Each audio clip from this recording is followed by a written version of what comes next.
Welcome to the Liberation is Lit podcast, where we believe in the profound impact of stories. I'm so happy to have part 2 of this amazing conversation with Zakiya Mickle. Hope you enjoy. I do get a little freaked out sometimes when I do, when I see Black women, like, in the startup phase, and I try to follow the money. Where's the money?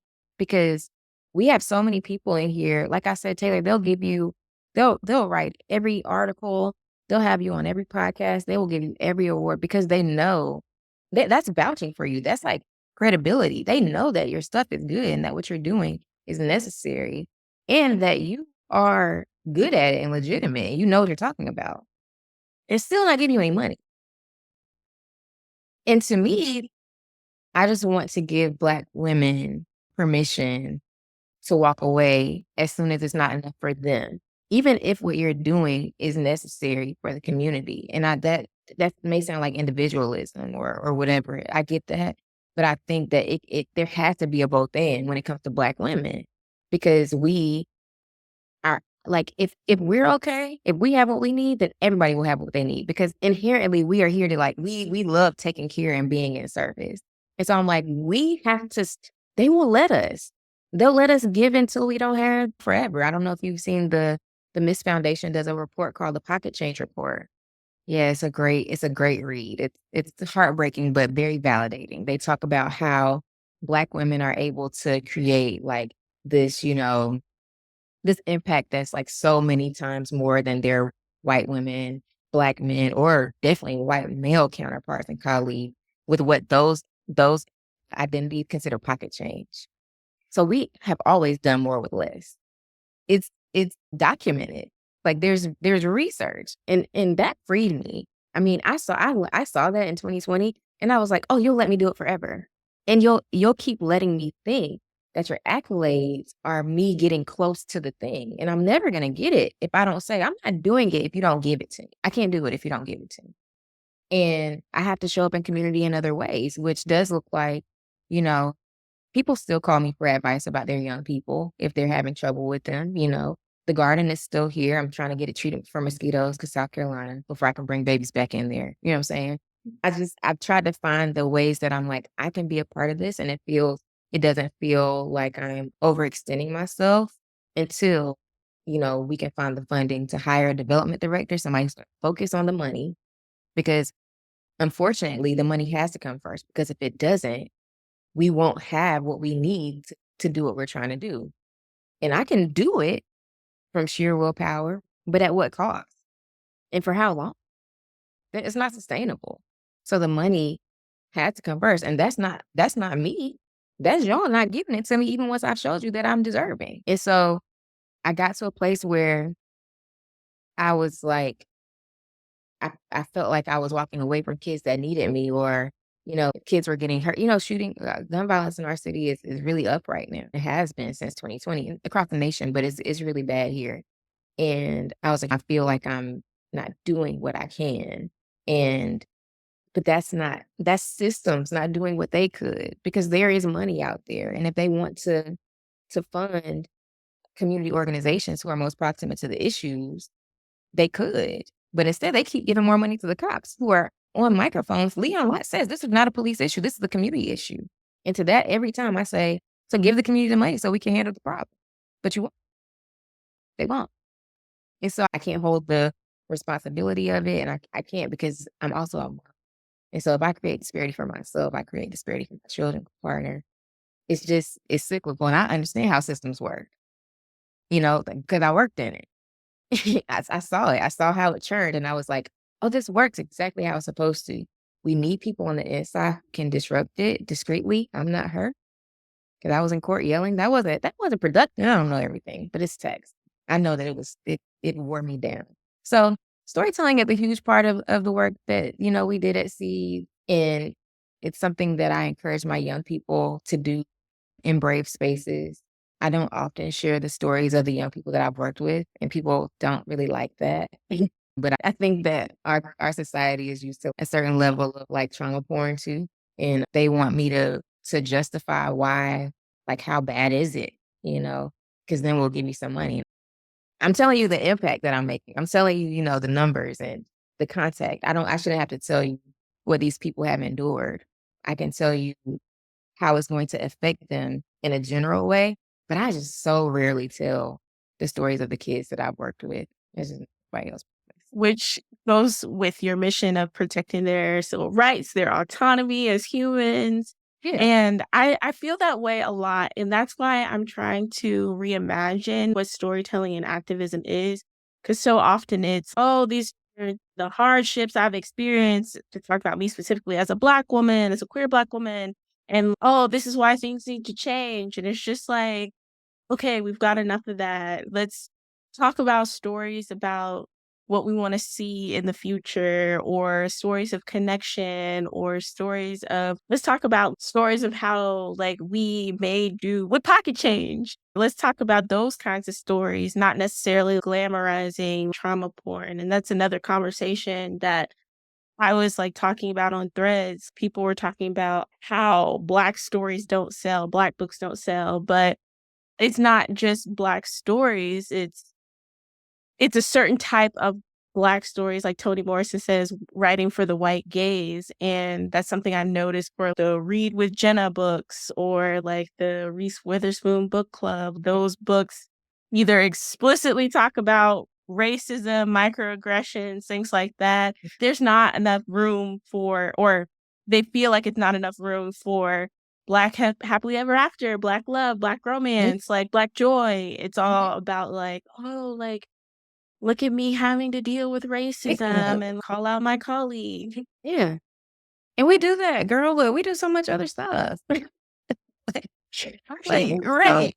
we do so much other stuff. We have very, I mean, yeah, that it's lazy to me. It's just lazy to keep going for that. I don't want to call out Tyler Perry, child, but it's just like, girl, it's always like that. Just relax.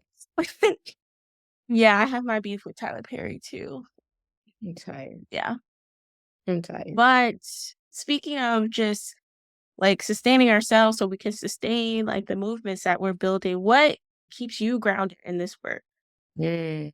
Community, like my people. I am surrounded by so many brilliant people. I mean, I think starting off with my family, I was talking about like being proud to be from here. And the older I get, the more I realize that like my family is very, I've always known my family is super well connected, both sides. My dad's dad has like 16 brothers and sisters, and I know them. You know what I mean? It's not like just like, oh yeah, they're these, I could call them all by name right now.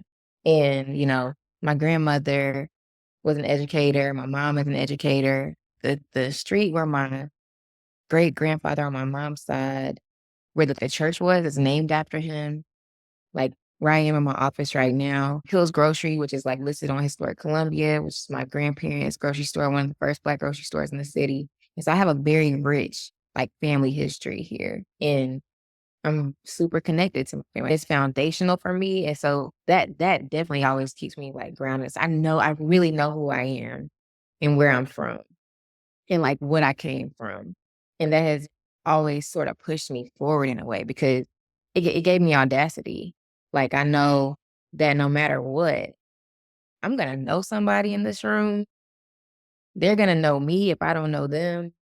I remember when I quit my job at DJJ, my grandma was not happy with me. And she's like one of my soulmates. Like we were very like, like this. She passed in 2017. She wasn't thrilled, but she said, well, I guess you ain't never gonna be homeless or hungry. And she's right. And I knew that. It's like, girl, I mean, yes, that's like the right thing for me to do, but it's not like my safety depends on it. I could close my eyes and pick a house. You know what I mean? I'm gonna always have somewhere to go.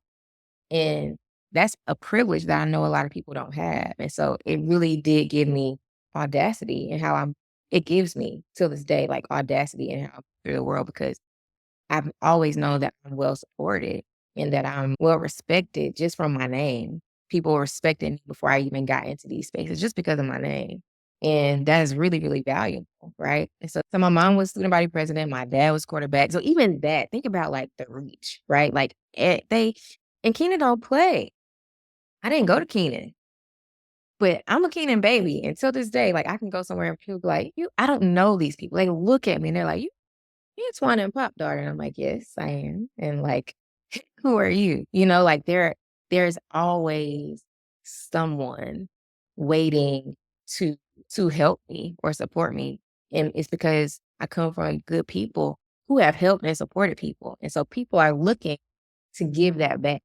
You know, it just feels very like I've always felt, supported in that way. And I know that's privilege, and I try to spend it every chance I get. I try to give it and share it every chance I get. And I'm glad that I'm gonna be able to.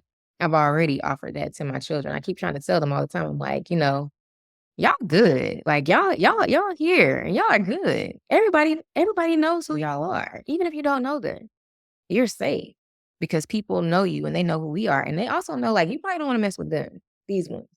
So if there was a moment where you thought you realize, who my people are and people know who their people are. So that has always kept me grounded, especially working in the city, but also my chosen family. I really lean on my friends for clarity and understanding. We are almost in constant conversation. I'm not a phone girl. Everybody knows that. That is a widely known fact. Please don't call me. Now, if you need me, call me. But if you want to talk, let's just text me, girl. Or like, let's go eat. I just don't want to sit on the.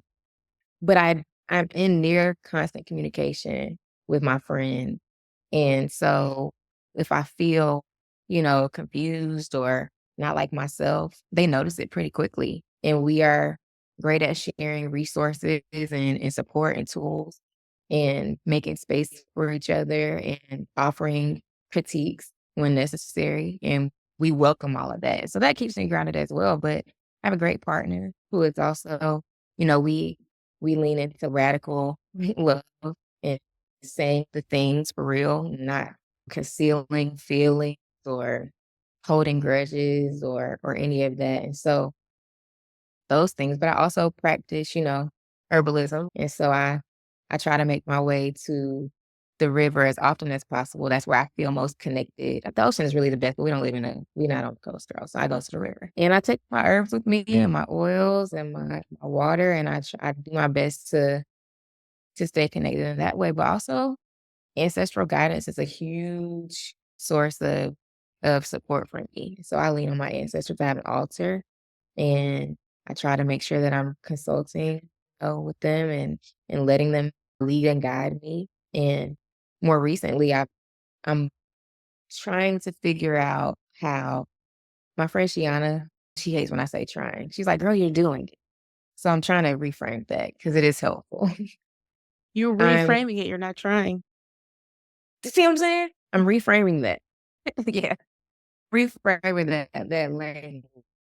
I am leaning more into convening or communing with the ancestors that I never got to meet, the ones who lived on the continent, because I think they have something for us that I haven't ever tapped into because they don't know capitalism and racism. And maybe they do, but not the way we know it. And I would love to adopt those types of mindsets and ways of being. And I don't know how to get there because we're living in this, like we're living in this. So I want to figure out I'm figuring out how to make room for those folks to come in and share with me what it was like before they had to worry about, all of the things that we have to navigate in the US. And I believe those lessons are gonna make more room for radical love and community building because I don't have all the answers right now, Taylor. Like even when people come to me about gun violence prevention, I'm like, y'all, it's a huge issue.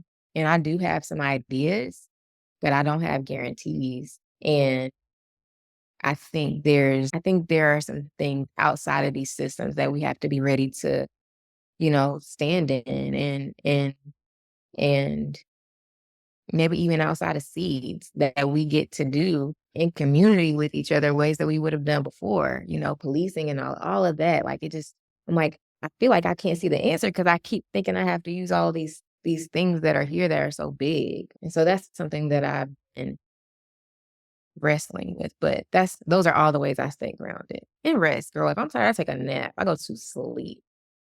So, my last question for you is, What advice would you offer to listeners who want to make a positive impact in their communities?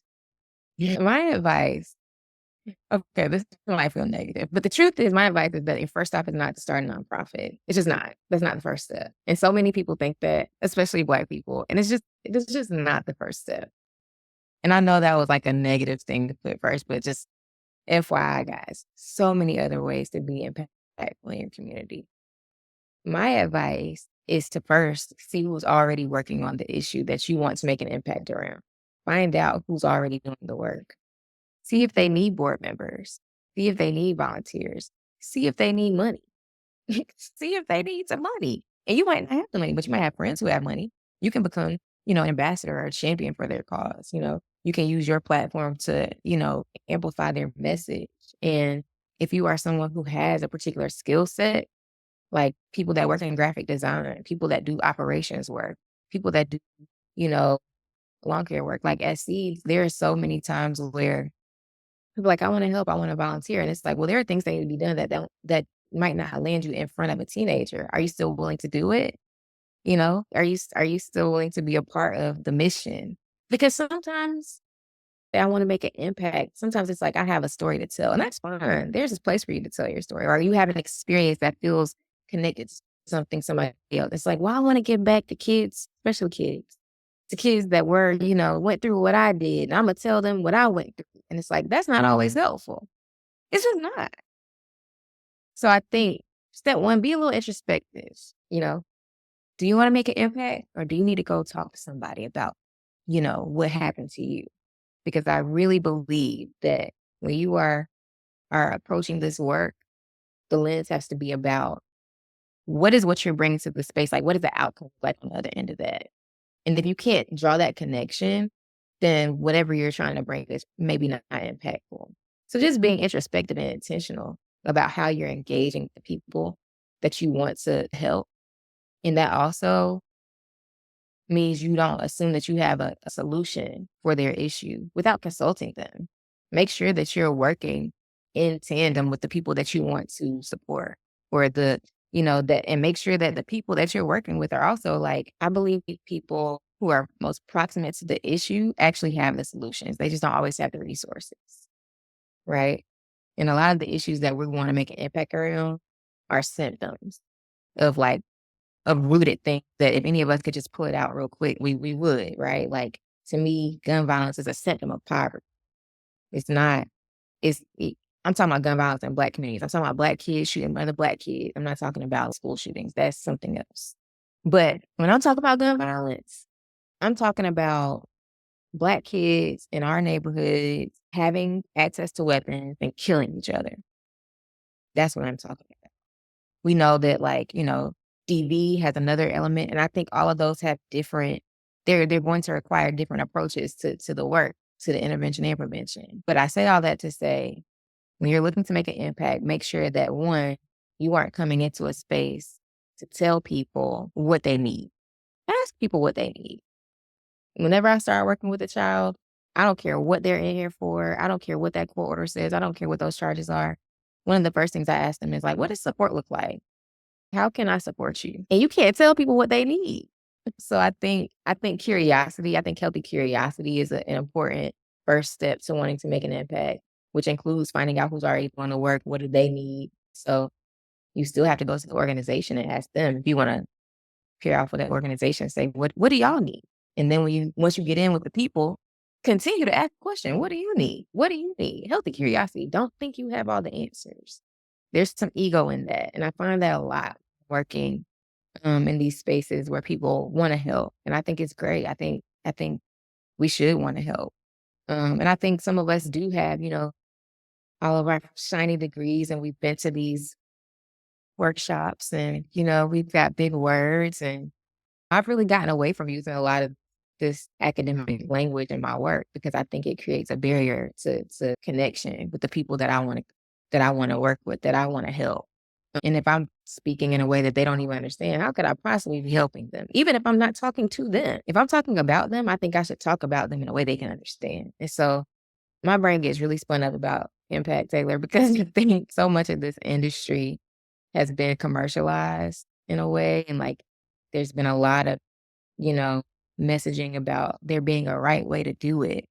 And I think the only right way is the way that the people who need help say is the right way. Like, that helped me. That means it was the right way.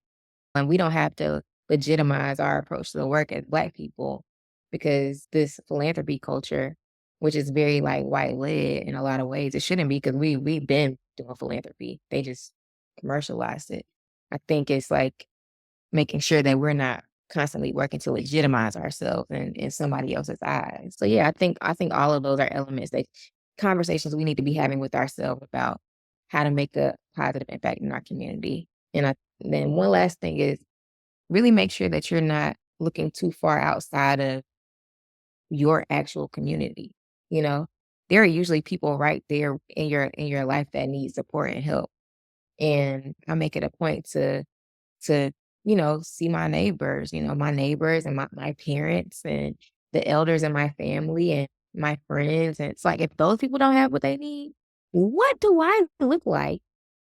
You know what I'm saying? Like, that doesn't make sense. So I really encourage people to think about it. You usually probably don't have to look very far to see someone who needs help. And it could be something as simple as my neighbors are also my landlords, and the wife she was a teacher with my mom when I was a kid. So somebody I've known since I was a kid, and they're in their 70s and 80s. And so sometimes they need help with really simple things. It don't have to be, I think we've really sort of like made this this thing where it's gotta be a 501c3. Help the people that you can see right in front of you. And then if there's an issue that you want to get more involved in, find out who's doing and all those things we talked about first, board service, making donations, especially if it's an issue that has, some policy reform connected to it, going to those advocacy days, calling your legislators. That's huge, because we know, especially in a state like South Carolina, that our legislators have so many issues that they are, being bombarded with, that a lot of times they don't understand everything that they're voting. And so it requires people who are most proximate to the issue to take up space in the state house, take up space in those conversations, to make sure that they know how whatever decision they make will impact you or whoever it is you're looking to advocate for. And a lot of times we don't show up in those spaces, so they don't know. And I know why we don't show up. I think that's a huge way to make a difference around, an issue that you care about. So I could talk about impact for days. I will say before we end, I have a book recommendation for you. I've been obsessed with the book All the Black Girls Are Activists by Ebony Janice. Okay. And it is so good. And it's all about, well, it's talking about like activism from the lens of like fourth wave feminism, but it talks a lot about dreaming, being part of activism, rest, radical imagination, a lot of what we talked about today. So I definitely urge you to check that book out. That's a good one. I have one too. I have one rec. Can I give the people a rec? I just started reading it and it's really good. It's called Unapologetic by Charlene. I have it on my shelf. I have not read it yet, but it's on my shelf. Yeah, I just started, and I read a chapter maybe a year and a half ago. Somebody was like, read this chapter. And I read it and I was like, yeah, I'm going to read the rest of it. And I'm only getting around to it now. But a Black queer and feminist mandate for radical movement, which we need that. We need people who are able to somewhat just validate our experience in this work. I'm only a little bit through the first chapter. It's been so validating already. Just like, yeah, girl, you're not crazy. That's what I'm hearing. Like, yeah, girl, you're not tripping. I'm like, I didn't think so. So thank you so much, Zakiya, for being on the podcast and dropping everything about like community care and like how everything doesn't have to be fought within systems. Where can people find you and your work and give that money for you to do your work? Thank you, Taylor. I'm at Zakiya_D on Instagram, and I share all the things there. I'm an open book there. But if you look at that bio, at Seeds Midlands is the Instagram page for sowing seeds into the Midlands. I think at Love Petals and Prayers is where you can find me doing my work with herbs and water and oils. I think there's one more. Oh, at Journey to She, which is where I will be sharing my writing. I do plan to start to share more like excerpts and thoughts because I think it's time. Thank you so much again, Zakiya, and thank y'all listeners for being a part of the Liberation is Lit podcast. If you have stories to share, want to suggest any topics, or just want to connect, you can find us on Instagram, Facebook, and TikTok at Liberation is Lit, or visit our website at liberationislit.com. If you enjoyed the episode, please consider leaving a review. And remember, your voice matters, and together through the lens of story, we're going to make a difference in the world. Till next time.